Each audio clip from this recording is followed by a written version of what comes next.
Market में अभी बोल रहे हैं कि सब लोग बोल रहे होते हैं कि मेरे पास जॉब नहीं है, जॉब नहीं है, जॉब नहीं है। जो लोग ग्रेजुएट होते हैं, जो लोग इंजीनियर होते हैं, कई सारी एमबीए करने के बाद भी उन लोगों को जॉब नहीं मिल रही है। तो उसका रीज़न क्या है? अभी मार्केट लिटरली ऐसा है कि भाई कंपनी में जॉब की रिक्वायरमेंट भी नहीं है, ऐसा कुछ। केयूर मैं इसमें ये बताऊंगी कि देखिए इंडस्ट्री में अपॉर्चुनिटीज़ तो है, जॉब्स भी है, लेकिन गैप जो है वो भी आप बिल्कुल सही बोल रहे हैं कि भाई आज बेरोज़गार वर्ग बहुत बड़ा बढ़ता जा रहा है। स्टूडेंट्स जो ग्रेजुएट हो रहे हैं उनको कहीं ना कहीं जो जॉब उनको चाहिए उस हिसाब की जॉब नहीं मिल रही है। हम इस चीज़ के ऊपर चर्चा करते हैं केयूर कि वो गैप है, और वो गैप क्यों है? क्योंकि जो एजुकेशन सिस्टम हमारा है और जो इंडस्ट्री में जो चीज़ चाहिए, स्किल्स जो चाहिए, उसके उसके अंदर आज बहुत बड़ा गैप इंडिया में है। नाउ रीज़न क्या है कि भाई जो कॉलेजेस, जो यूनिवर्सिटीज़ में जो चीज़ पढ़ाई जाती है दैट इज़ एब्सोल्युटली टेक्निकल, जिससे यूनिवर्सिटीज़ को ऐसा लगता है कि भैया कैंपस इंटरव्यू में मेरा स्टूडेंट सिलेक्ट हो जाना चाहिए। सपोज मेरे 200 स्टूडेंट्स अप्लाई करें तो उसमें एटलीस्ट 100 बच्चे को कैंपस ड्राइव के थ्रू रिक्रूट हो जाने चाहिए।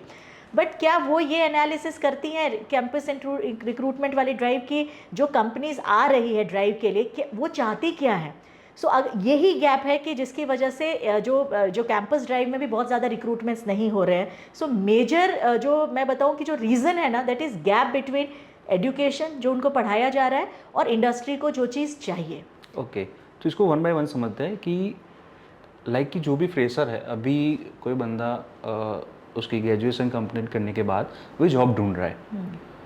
लाइक कि वो कॉमर्स का बंदा है, उसने एमबीए किया हुआ है, तो उसको सबसे पहले क्या करना चाहिए कि हाँ। तो सबसे पहले ऐसा है कि भाई जैसे कोई कॉमर्स ग्रेजुएट है तो उसके पास कोई टेक्निकल स्किल्स सेट तो नहीं हुए, तो अगर वो ऐसे एक्सपेक्ट करेगा कि मुझे बैंकिंग डोमेन में, फाइनेंस डोमेन में, फार्मा कंपनी में अगर मुझे सीधा ही ऑफिस वर्क मिल जाए, ये हमेशा जनरल टेंडेंसी, बिकॉज मैं as a campus to corporate training के लिए मैनी एलिटेड यूनिवर्सिटीज़ के साथ पैन इंडिया एसोसिएटेड हूँ, तो मेरा इंटरेक्शन स्टूडेंट्स के साथ आए दिन होता रहता है। तो मैंने ये चीज़ देखा है, स्टूडेंट को जैसे ही उनका 4th ईयर कंप्लीट हुआ उनको एक डेस्क जॉब चाहिए।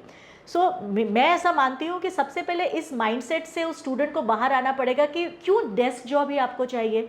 जो अनुभव आपको बिजनेस के निटी ग्रिटी जो आप फील्ड के अंदर रह के समझोगे ना केयूर, वो आपको कभी भी ऑफिस के 4 दीवारी नहीं समझा पाएगा।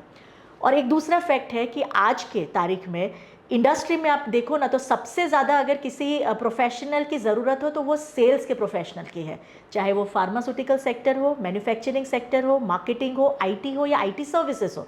हर व्यक्ति को एक बिजनेस डेवलपमेंट या फिर सेल्स से रिलेटेड प्रोफाइल की आज सबसे ज़्यादा ज़रूरत है। मैं 200 से ज़्यादा कंपनीज़ के साथ एंड टू एंड एचआर के लिए काम करती हूँ पैन इंडिया।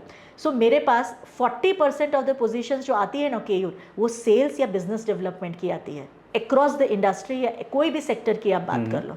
और हमारे जो स्टूडेंट्स हैं, जो फ्रेशर्स हैं, वो सेल्स से घबराते हैं।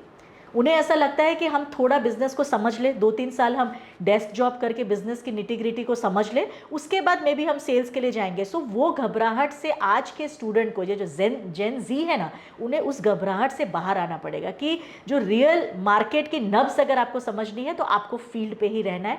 1 साल आप रहिए और 1 साल के अनुभव के बाद अपने आप खाली रेज्यूम में वो 1 साल सेल्स एक्सपीरियंस को मेंशन करिए, फिर आप देखिए कि आपके जो कोई भी कैंपस इंटरव्यू में कहीं भी सिलेक्शन होने के आपके चांसेस 20-30% बढ़ जाते हैं।